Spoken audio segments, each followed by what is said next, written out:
آپ کو بتائیں کہ روس کے صدر ولادیمیر پوٹن کی دعوت پر وزیراعظم عمران خان آج سے ماسکو کا 2 روزہ دورہ کر رہے ہیں۔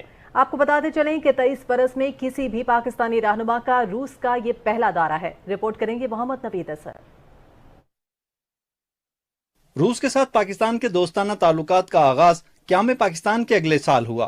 روس نے پاکستان کی دفاعی ضروریات پوری کرنے کے لیے متعدد مواقع پر بھرپور معاونت کی ہے۔ پاکستان سٹیل ملز کراچی کا قیام، MI-17 اور MI-35 جنگی ہیلی کاپٹرز پاک روس دوستانہ تعلقات کی بہترین مثالیں ہیں۔ وزیر اعظم اپنے دورے میں روسی قیادت کے ساتھ 2 طرفہ تعلقات کا جائزہ لینے کے ساتھ ساتھ توانائی کے منصوبوں میں تعاون پر بھی تبادلہ خیال کریں گے۔ بڑا کلوز اسٹریٹجک الائنس ہے رشیا کا چائنا کے ساتھ، اور پاکستان کا کلوز اسٹریٹجک الائنس ہے چائنا کے ساتھ، اور اسی اگر آپ سمت میں دیکھیں تو آنے والے زمانے میں ہم دیکھ رہے ہیں کہ پاکستان اور رشیا کے جو ریلیشن شپ ہوں گے ان میں بڑا برائٹ فیوچر ہے۔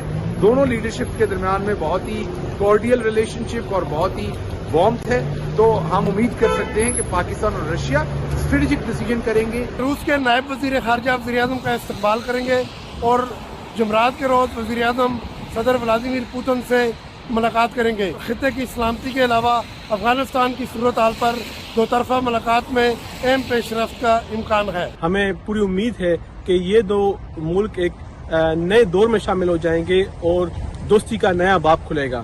This visit has been anticipated for a long time, and we are very happy that he has decided to come to Moscow, and I hope this visit will produce very good results. امید ہے کہ یہ تاریخ ساز دورہ دونوں ملکوں کے درمیان اہم تعلقات کے لیے بہت کارآمد ثابت ہوگا، اور انشاءاللہ ہم پورے پرجوش طریقے سے ان کا استقبال کریں گے۔ پاکستان خطے کا اہم ترین ملک ہے۔ علاقائی سلامتی ہو یا خطے میں امن و امان کی صورتحال، پاکستان نے ہمیشہ قائدانہ کردار ادا کرتے ہوئے مسائل کے حل پر بات کی ہے۔ اسلاموفوبیا پر بھی پاکستان اور روس کے موقف میں یکسانیت ہے۔ روسی صدر کی جانب سے اسلاموفوبیا پر دیے گئے بیان کو عمران خان نے نہ صرف سراہا بلکہ اس کو اقوام عالم کے لیے بھی اہم پیغام قرار دیا۔